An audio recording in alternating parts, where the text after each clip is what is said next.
Alors j'espère que vous allez bien, je suis très contente de vous retrouver pour cet épisode un peu spécial, épisode 0,5, tout simplement parce que dans cette vidéo qui va prendre la forme d'un petit update lecture, je vais vous présenter les livres que j'avais déjà lus avant qu'on m'offre le poster des 100 classiques, donc ça va faire juste un petit update lecture de classiques. Je rappelle rapidement en quoi consiste le défi. En fait, c'est un poster que l'on m'a offert pour Noël où il y a des petites cases à gratter qui dévoilent les livres et donc ce sont 100 classiques qu'on doit avoir lus au moins une fois dans sa vie. Alors, le terme classique dans ce poster-là est pris au sens large, c'est-à-dire que ce n'est pas seulement des classiques de la langue française ou des classiques de littérature blanche, il y a des classiques de science-fiction, de fantastique, il y a de la fantaisie, du merveilleux, il y a par exemple Le Seigneur des Anneaux, Harry Potter, ce genre de choses, des livres en fait qui ont marqué l'histoire. Je voudrais faire une petite parenthèse parce que on a discuté donc de ce poster sur Instagram et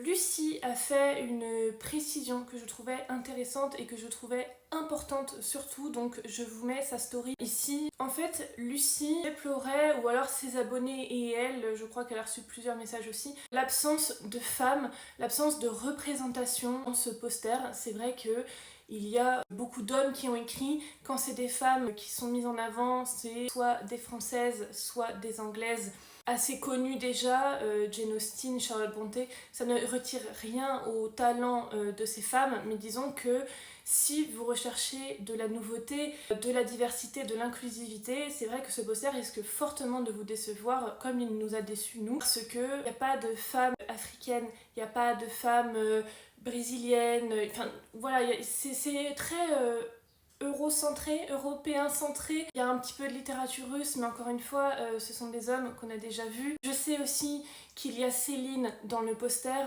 Bien sûr que je vais lire Le Voyage au bout de la nuit. Je l'ai acheté d'occasion chez un bouquiniste, vraiment pas acheté neuf. Il y a des auteurs avec des idéaux politiques très problématiques. S'il vous plaît, on est là pour jouer le jeu du poster. Je vais essayer au maximum de ne financer aucun des auteurs problématiques de ce poster. Mais on joue le jeu et on verra ce qu'on peut dire d'intéressant. Il va de soi qu'aucun des livres que je vais présenter dans cette série des 100 classiques ne représente mon opinion politique. Je profite d'ailleurs de ce disclaimer pour vous annoncer tout de suite que je vais plus tard dans la vidéo vous parler d'Harry Potter. J'ai le livre dans les mains, c'est un cadeau qu'on m'a fait il y a longtemps.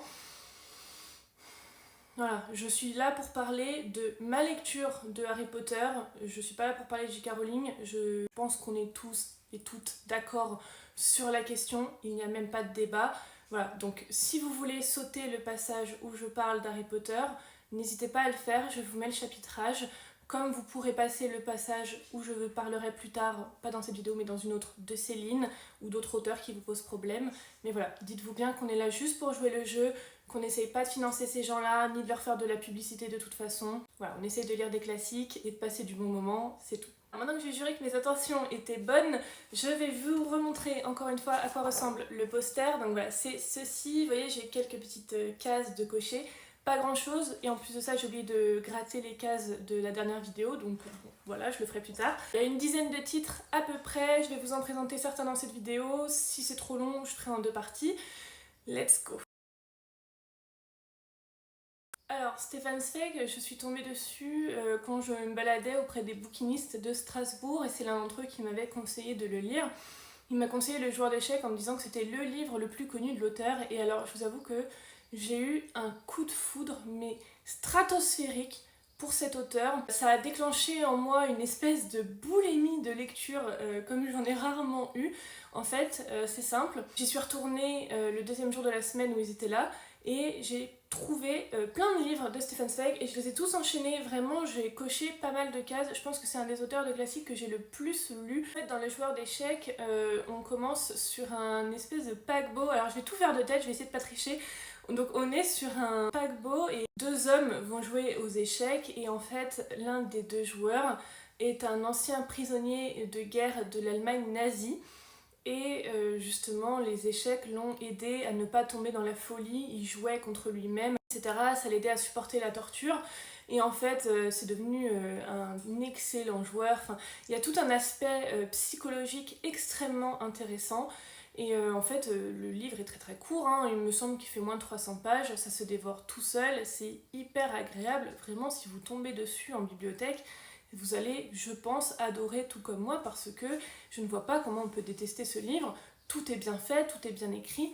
Stefan Zweig a une écriture absolument magnifique et alors il a un talent. C'est peut-être pas le livre qui va le mettre le plus en valeur, mais si vous en lisez d'autres, vous verrez, il a un talent pour pointer du doigt les émotions. Comment dire, il décrit les émotions avec une précision et une ouverture d'esprit comme j'en ai rarement vu dans la littérature. En fait, il arrive à mettre des mots sur ce petit je ne sais quoi qui rend les émotions aussi difficiles à décrypter et à comprendre. Si vous adorez la psychologie de personnage, l'écriture de l'émotion et les descriptions des émotions, Stefan Zweig est un auteur fait pour vous. En plus de ça, les livres sont très courts. Je trouve en plus que c'est assez varié. Voilà, là on parle d'échecs. Si vous n'aimez pas du tout les échecs, je vous recommande très très chaudement 24 heures dans la vie d'une femme. C'est incroyable aussi. Il explique comment, du jour au lendemain, une femme mature, avec une vie stable et posée, décide de tout plaquer. C'est extrêmement intéressant. Cette femme-là, du coup, va laisser un courrier en expliquant son choix. Enfin, très très bien fait. Et alors son plus beau livre, même si c'est Joueur d'échecs qui est dans le poster, son plus beau livre restera à mon sens La confusion des sentiments, pardon, qui raconte une histoire d'un jeune garçon qui tombe complètement fan de son professeur. C'est cette espèce d'admiration qui tourne presque à l'obsession et presque de l'amour. C'est un petit peu ambigu. Je vous invite très très fort à lire ce livre. Enfin, de toute façon, si vous voulez lire de la littérature blanche, des classiques, vraiment, Stefan Zweig, c'est comme du contemporain, ça se lit aussi facilement, ça a très très bien vieilli, et surtout les histoires sont super. Ensuite, on passe à un de mes classiques préférés, c'est Les Trois Mousquetaires. Les Trois Mousquetaires, c'est un classique que j'avais lu en lecture commune sur Instagram, qui avait fait un groupe où on lisait un classique par mois. C'était trop bien, et donc le classique du mois c'était celui-ci, et alors là, franchement, j'ai pas de livre plus surprenant que celui-ci.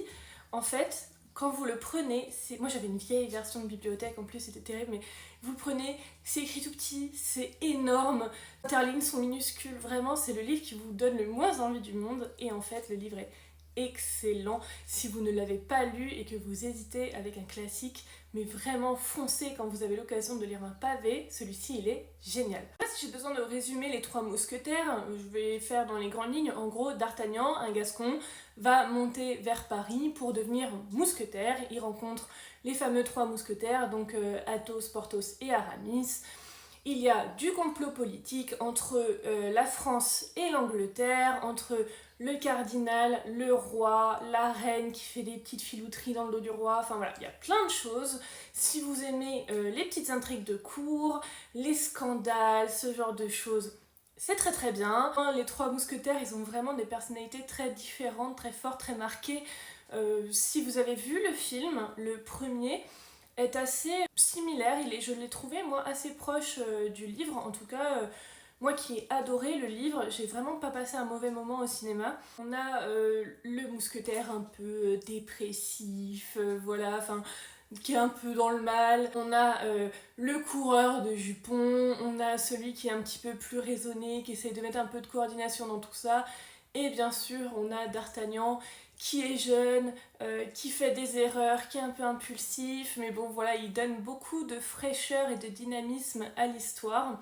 Et alors surtout, on a toute cette vie de cour qui est vraiment très très prenante. Les éléments historiques ne sont pas trop pompeux, trop ennuyeux. Il y a plein de trucs sympas là-dedans. Et en plus de ça, Milady est une héroïne absolument incroyable. Voilà, je vous invite très chaudement à lire ce livre pour Milady. Si vous avez aimé la Milady du film, vous allez adorer le livre. Milady est un personnage absolument horrible qui n'a peur de rien. Ils l'ont un petit peu lissé dans le film à mon goût. Sachez que dans le livre, elle est encore pire. Donc si vous aimez les bonnes antagonistes, vous allez adorer Les Trois Mousquetaires. C'est un petit peu plus long à lire que Zweig, bien sûr, parce qu'il y a plus de pages, mais encore une fois, je trouve que le style a très très bien vieilli, que ça se lit très facilement. Pour moi, il fait partie de ces classiques très faciles d'accès, si les livres gros ne vous font pas peur. Le premier livre de science-fiction du poster que j'ai lu, c'était bien précisé seulement le premier volume, parce que parfois ça vous met des intégrales, parce que c'est un peu sadique. Mais là, c'était le premier volume de Dune de Frank Herbert. Alors là, j'ai l'édition voilà, chez Robert Laffont, les grands formats. Vous connaissez mon goût pour la science-fiction, je suis pas très fan. En fait, je trouve que c'est trop complexe pour moi. Mamie n'a pas le cerveau pour lire la science-fiction. Je trouve que Dune est assez complexe, c'est assez dense. Pour rentrer dedans, il faut vraiment du temps et s'investir dans sa lecture. Vous voyez, c'est un pavé un peu comme peut l'être Les Trois Mousquetaires, et pourtant je trouve que rentrer dans l'univers des Mousquetaires a été beaucoup plus simple, en tout cas pour moi bien sûr, hein, que rentrer dans celui de Dune. Mais alors, une fois qu'on est dedans, c'est excellent. Vous le savez, probablement, peut-être pas, mais je suis une grosse fan des films. Je suis allée voir le volume 2 4 fois, je crois, 5 fois au cinéma. Enfin, voilà, je suis un peu tarée. Et en fait, j'avais beaucoup aimé le premier tome. J'ai pas continué parce que je sais que ça va me demander énormément d'investissement, beaucoup de temps, etc. Et pour l'instant, c'est pas une de mes priorités. Je laisse plutôt de côté la saga. Mais j'avoue que le premier volume avait été vraiment très bien. En fait, l'univers est assez facile à comprendre, c'est juste qu'il y a un peu à la Game of Thrones, il y a beaucoup de familles, beaucoup de maisons, ce genre de choses, des passations de planètes, des passations de pouvoir, enfin voilà, il y a beaucoup de choses dans ce style-là, et comme peut être difficile un Game of Thrones avec beaucoup de noms de familles, de maisons, de personnages, là c'est la même chose. Ce n'est qu'un ressenti extrêmement personnel, ça ne retire rien à la qualité du livre, c'est vraiment que des appréciations subjectives. C'est très bien écrit, et ça fait aucun doute, vraiment c'est une très bonne histoire. Si vous voulez lire Dune, je vous recommande peut-être de voir le film avant, ça peut peut-être vous aider à mettre des visages sur les noms, ça peut peut-être vous aider à mieux visualiser les personnages, etc. J'avoue que maintenant que j'ai vu les films, je me dis que peut-être la lecture serait un petit peu plus simple pour moi, mais en tout cas voilà, j'avais lu Dune, bon souvenir. Ensuite, c'est le Seigneur des Anneaux. Alors, là on parle de l'intégrale du Seigneur des Anneaux, donc la communauté de l'anneau, les deux tours, le retour du roi. Il faut savoir que j'ai lu pratiquement tout ce qu'il y avait de disponible chez Pocket à l'époque, en tout cas sur Tolkien, que ce soit le Silmarillion, le Hobbit, le Seigneur des Anneaux, les contes et légendes. Il me manque les enfants de Húrin. Je crois que c'est le seul qui me manque. Peut-être un ou deux petits contes à côté, mais en gros, les œuvres principales, en tout cas, je les ai faites. Et alors, mais...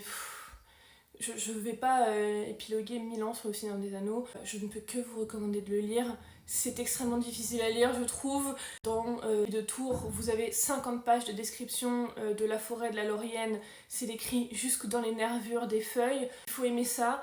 C'est le principe du merveilleux. Moi, j'ai adoré. Je ne peux que vous recommander cette lecture. Ça restera un de mes livres préférés de tous les temps de ma vie de lectrice. Voilà. Concernant l'ordre de lecture, en tout cas, je vous avoue que j'ai eu beaucoup la question, est-ce qu'on commence par le Silmarillion, vu que c'est le début de la création de l'univers, pour ensuite lire le Hobbit, pour ensuite lire le Seigneur des Anneaux, en gros suivre l'ordre chronologique. Alors, moi je recommanderais toujours la même chose, commencer par le Hobbit, ensuite le Seigneur des Anneaux, et après le Silmarillion. Pour des questions de facilité d'entrée dans l'univers et dans le style de Tolkien. Le Hobbit, c'est une de ses œuvres les plus faciles à lire. Vous continuez avec quelque chose d'un petit peu plus délicat, donc la trilogie du Seigneur des Anneaux, pour finalement lire tout ce qui va être autour de l'univers. Vraiment, c'est hyper intéressant le Silmarillion, mais c'est une énorme brique, c'est extrêmement dense. Il faut vraiment être concentré dessus et être intéressé et fan pour lire un truc comme ça. Si vous n'êtes pas très adepte de l'œuvre de Tolkien et que vous commencez avec le Silmarillion, vous risquez très fort de vous dégoûter de tout ça. Voilà, après ce n'est que mon avis. Là, on va prendre un peu plus de temps pour le prochain parce que de ce que je vois, c'est L'étranger d'Albert Camus et là, faut qu'on parle. Je l'ai là au format folio et alors ce livre-là, je vous avoue que c'est une de mes plus grosses incompréhensions dans le monde du livre. C'est le livre préféré de beaucoup de personnes, c'est le livre que plein de personnes aimeraient emmener sur une île déserte pour le relire 1 million de fois, etc. Je ne comprends pas. Je pense que je suis passée à des années-lumière de cette lecture parce que je l'ai trouvée longue, je l'ai trouvée ennuyeuse et en plus, j'ai trouvé la morale nulle. Donc, à mon avis, je suis passée à côté d'un truc. Si je vous résume de manière extrêmement grossière ce livre, c'est l'histoire d'un mec cynique qui va commettre un meurtre parce que le soleil l'a aveuglé. Vous voyez le délire un petit peu? Et en fait, c'est à la fois aussi absurde et en même temps extrêmement engagé. Je sais que Camus, c'est quelqu'un de très engagé sur la sphère politique, de très intéressant aussi. Il me semble qu'il a milité contre la peine de mort et que du coup, c'est un peu l'objet de ce livre. Mais je ne comprends pas. On fait de Camus un des plus grands écrivains français, etc. Je n'ai ressenti aucune émotion. Moi personnellement, je trouve pas que cette plume soit particulièrement sexy. Je vous avoue qu'à côté de celle de Stefan Zweig, et encore, moi je parle pas que de la traduction pour Stefan Zweig, parce que j'avais lu en VO pour un de mes cours, et c'était très très bien fait aussi. Donc voilà, je vois pas ce qu'il y a de particulier avec la plume d'Albert Camus. J'ai vu qu'il y avait La Peste aussi dans le poster, je vous avoue que j'ai très très hâte de le lire pour voir comment j'ai pu autant détester ce livre en fait. Enfin, qu'est-ce qu'il y a à chercher là-dedans? Je pense juste que j'ai pas compris l'engagement politique à travers ce livre-là. Peut-être que j'ai pas compris les métaphores, les figures de style, peut-être que je lis pas assez entre les lignes, c'est possible aussi, hein. Peut-être que je l'ai pris trop premier degré, mais pour moi c'est juste un mec cynique, du début à la fin, qui est pas très sympa, pas très attachant, qui est bon, voilà, c'est un mec quoi, dans inintéressant possible. Donc désolé, mais ça marche pas du tout pour moi. Là je comprends pas. Alors, je vais pas le traiter de fraude, même si j'en ai envie, parce que je sais que ça vient de moi, mais quand même, je suis contente, pareil, de l'avoir trouvé d'occasion, quoi, parce que... Ouais, c'est ma plus grosse incompréhension. Le seul truc qui me rassure, c'est d'avoir plusieurs personnes de ma promo de philo de l'époque qui en pensaient pareil, et d'avoir plusieurs amis qui m'ont dit pareil, on comprend pas. Donc ça va, je me dis que je suis pas un cas isolé, mais franchement, si vous avez lu ce livre, n'hésitez pas à me dire à côté de quoi je suis passée, parce que vraiment, là, j'ai pas quoi. Genre Camus, le plus grand écrivain français de son époque, je vous avoue que je suis dubitative sur la question. Moi, j'ai pas de chance, on enchaîne, on enchaîne pas très bien parce que le prochain, c'est La philosophie dans le boudoir du Marquis de Sade. Alors, j'ai beaucoup étudié Sade pendant mes cours de philo, il était au programme, donc il fallait le faire. Je vous avoue que j'ai un avis très tranché sur la question. Je sais pas si vous êtes féru un petit peu de philo ou ce genre de choses, mais il y a deux camps pour le Marquis de Sade.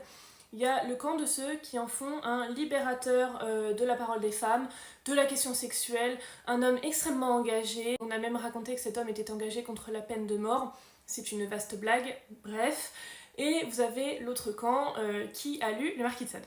Non, je déconne. Moi, je fais partie du deuxième, tout simplement parce que dans les livres que j'ai lus, j'en ai ressorti des faits. Ça, j'ai eu un excellent professeur qui présentait des faits, des choses factuelles, donc je vous avoue que c'est extrêmement compliqué de contredire des faits.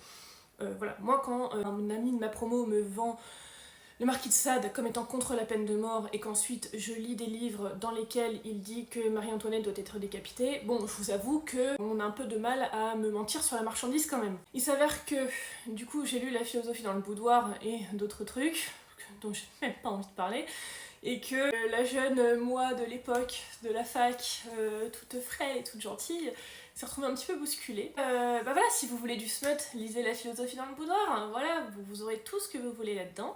Je vois pas l'intérêt d'un tel livre, honnêtement, je l'ai trouvé très mal écrit, très mal mis en scène.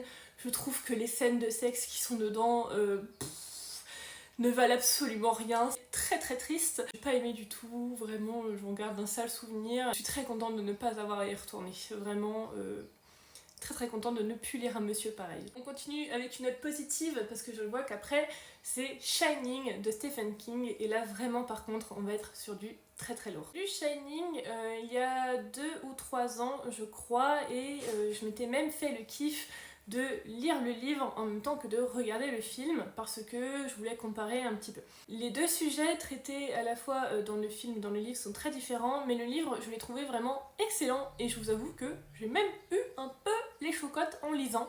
Il y a quelques petits passages qui vous font vraiment monter en pression, qui font vraiment monter le stress, c'est très bien écrit.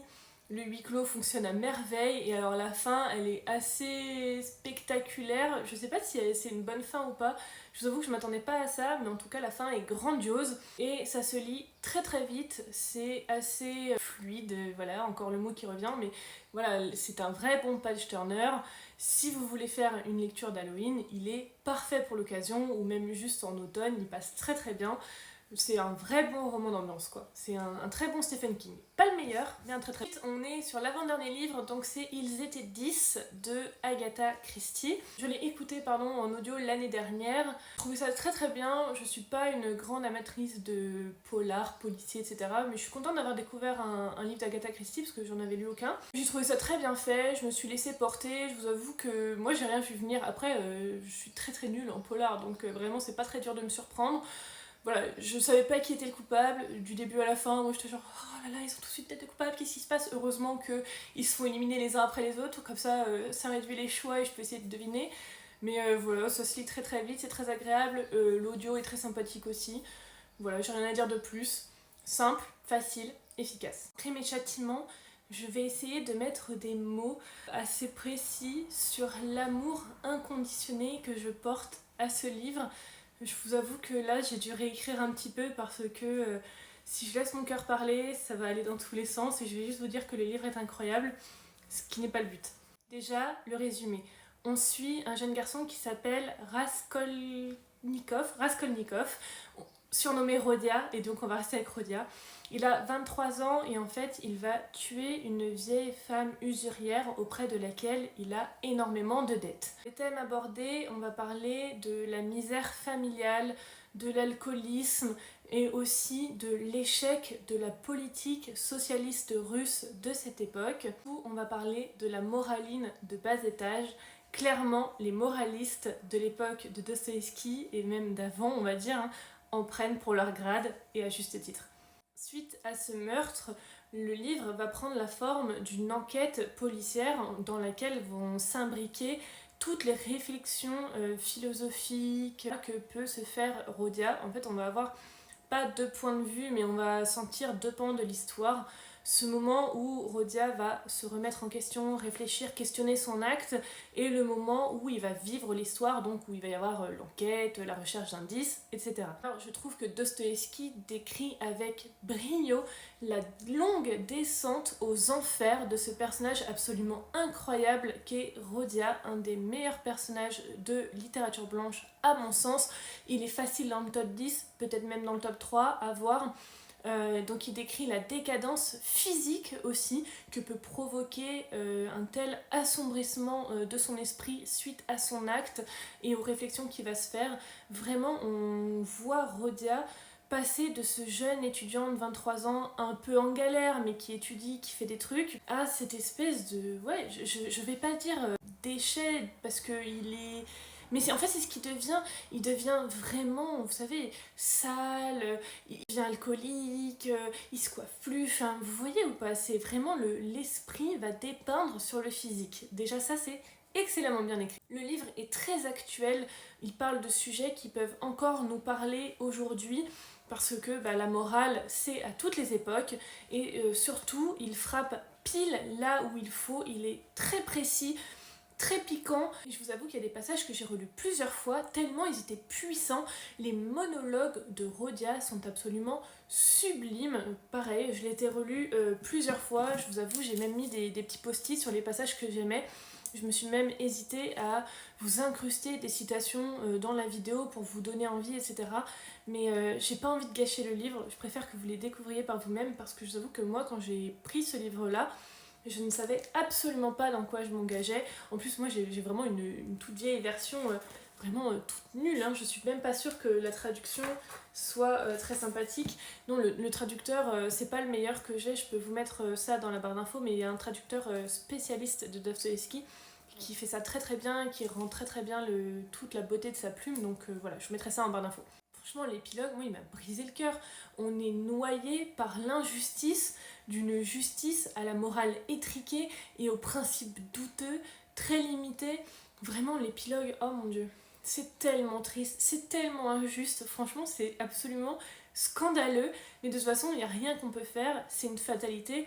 Quand je vous ai raconté le résumé au début, je suis sûre que vous savez qu'on va vers le drame. Il faut juste découvrir comment on y va et le long chemin pour y aller, mais... oh mon dieu, c'est tellement triste. Pourquoi il faudrait lire Crime et Châtiment et pas un autre? Parce que je vous avoue, dans ce poster-là, c'est très difficile de rivaliser avec Crime et Châtiment. C'est simple, 3 bonnes raisons. Un, la beauté de la plume de Dostoïevski. Moi je l'ai lu en traduction et c'était absolument sublime. J'ose même pas imaginer ce que ça donne en russe. Bon, je vous avoue, je lis pas le russe, donc voilà, mais en tout cas c'est très très bien traduit. C'est très très beau, très très bien écrit. Deuxième raison, pour le travail de la psychologie des personnages, pour le travail autour de cette descente aux enfers, de ce twist de personnalité absolument incroyable. Et enfin, bien sûr, dernière raison, pour Rodia. C'est un personnage qui vous prend aux tripes, c'est un personnage pour lequel vous vous donnez corps et âme. Ma vie pour Rodia. C'est pas le classique le plus facile à lire, je vous l'accorde, Les Trois Mousquetaires, Stefan Zweig, ce sont des choses beaucoup plus faciles à lire, Kafka aussi, et c'est un très très beau livre. L'histoire en elle-même se suffit pour apprécier le livre, et si comme moi vous êtes très engagé dans les questions philosophiques, dans les questions sociologiques, les questions de morale, d'éthique, et que vous avez quelques petites références, vous allez vous y retrouver et vous allez savourer le livre à 200%. Il faut savoir que Dostoïevski et Nietzsche sont très très proches, c'était les domaines de prédilection à la fac. Moi j'ai travaillé sur l'œuvre complète de Nietzsche et du coup j'y ai retrouvé toute sa pensée dans ce livre-là. Je vous avoue que c'était un vrai bonheur pour la fan de philo que j'étais et que je suis encore un petit peu cachée. C'était absolument magnifique, c'est débordant de vérité, de critique de la société, de petites piques comme ça bien placées. Vraiment, c'est un merveilleux classique à découvrir. Le jour où on fera la tier list des classiques, je ne doute pas qu'il soit dans le haut du panier, ça fait aucun doute. J'allais dire qu'on a fini, mais non! J'ai oublié de vous parler de ça. On en parle vite fait, comme ça, si vous voulez, vous pouvez couper la vidéo, et sinon, on va parler un petit peu de ça. Parce que, au-delà de ça, c'est quand même pas mal, non, ce truc? Moi j'ai pas été bercée par Harry Potter comme tout le monde, je vous dis, ma petite maman me lisait le premier, pas en anglais, hein, mais elle me lisait le premier et le deuxième parce que c'est disponible à l'école primaire, mais sinon c'est tout. En fait moi j'ai découvert Harry Potter très très tard, je l'ai lu il y a 2 ans, ou 1 an, je crois que je l'ai fini l'année dernière. Donc il y a eu toute une épopée sur Instagram où en gros je faisais mes updates lecture en story, ça a fait une espèce de mini-série, on va peut-être même refaire une autre saga dans le même délire, donc je vous invite à voir ça sur Instagram si ça vous intéresse. Mais en gros j'ai découvert ça l'année dernière. Finalement j'étais hyper agréablement surprise. Je suis pas une grande fan des films, je trouve qu'il y a pas mal de films qui sont ok. Je suis désolée les fans d'Harry Potter mais il y a des films bof. Par exemple, La Coupe de Feu. Moi j'avoue que c'est un film qui me laisse un peu sans... Alors que le 4 est incroyable. Donc il y a beaucoup de livres comme ça que j'ai trouvé très très bien. J'ai trouvé que le premier et le deuxième faisaient très enfantin, mais dans le bon sens, dans le sens, vous savez, où on vous raconte une histoire, et voilà, juste on vous raconte une bonne histoire, et c'était très très bien. Le 3, j'étais très frustrée, parce que encore aujourd'hui, je vous avoue que une petite adaptation des Maraudeurs, là, en série ou en film, ça serait vraiment chouette, parce que vraiment ces personnages-là sont très très bien, et on n'en a pas beaucoup. Et franchement, j'ai l'impression que c'est la grande déception de tous les fans d'Harry Potter. Le 4, je l'ai trouvé super chouette. Le 5 aussi, j'avais un souvenir du film que j'avais adoré, et voilà, du coup, le 5, très bien. Le 5 m'a un peu énervée, parce qu'il y a des personnages qui meurent sans raison, à cause de la connerie d'Harry Potter, et du coup, ça me saoule. Mais voilà, le 5 très très bien. Le 6, c'est mon tome préféré, parce qu'on voit tous les souvenirs avec Tom Jedusor, etc. On a beaucoup plus de souvenirs que dans le film, donc vraiment, le 6, c'était mon tome préféré. Et le 7, j'ai été très très déçue. Combat final, déception, la mort du méchant, déception, enfin voilà, j'ai été assez déçue du 7. Mais dans l'ensemble, j'étais très contente de découvrir cette histoire-là. En plus, on l'a fait à plusieurs, il y a plein de gens qui m'ont suivi, qui ont réagi, qui ont rigolé, etc. Donc franchement, c'était super chouette, c'était vraiment un bon moment. Mais voilà, je suis très contente d'avoir découvert ça. Dans le poster, c'était l'intégrale. Ça y est, je peux la cocher, j'ai oublié de le faire, mais je peux la cocher. Non, je suis contente, c'est des bons livres, c'est pas... Voilà, c'est des bons livres. J'avais peur d'être déçue parce que trop épais et tout, et franchement non, c'est quand même bien, faut pas se mentir. Au-delà de ça, je vous avoue que je ne lirai rien d'autre, bien sûr. Déjà, j'ai pas très envie, et en plus de ça, bon voilà, je ne lirai rien d'autre et je ferai rien d'autre. Je resterai à la découverte de ce monument de la littérature, et on s'arrêtera là. Et voilà, c'est tout pour cette update lecture 0,5. En gros, les livres que j'ai lus avant qu'on m'offre le poster. Comme ça, vous avez vraiment toute l'histoire du début jusqu'à son avancée et jusqu'à la fin un jour. J'espère que cette update vous a plu. S'il y a des livres qui vous intéressent pour qu'on en parle un peu plus en profondeur, n'hésitez pas, il n'y a pas de souci. Soit on fait des vidéos, etc. Soit on en discute ensemble dans les commentaires ou sur Instagram. Il n'y a pas de problème, il y a beaucoup de sujets à aborder sur les livres. Généralement, c'est des livres quand même qui abordent des trucs très sérieux, qui méritent beaucoup plus de développement, beaucoup plus de discussion. Il va de soi que j'ai essayé de faire court, précis et concis, parce que j'ai pas envie que la vidéo dure 1h30, mais voilà, en tout cas, j'ai essayé d'aborder les thèmes importants. Essayez toujours de le faire avec une pointe d'humour et de moquerie un petit peu mignonne, voilà, pardon Camus, mais c'est le cas, parce que voilà, vaut mieux le prendre à la rigolade quand un livre ne nous plaît pas. En tout cas, j'espère que c'est un concept qui vous a plu. J'aimerais bien parler un petit peu plus de littérature sur cette chaîne, donc n'hésitez pas à me dire ce que vous en avez pensé. Je vous remercie encore une fois très très fort pour tous vos retours, toute votre gentillesse en commentaire. Je vous remercie de m'avoir écouté et je vous dis à très bientôt pour la prochaine vidéo. Des bisous! Look at your car and you'll need to kiss me. What's up for hours?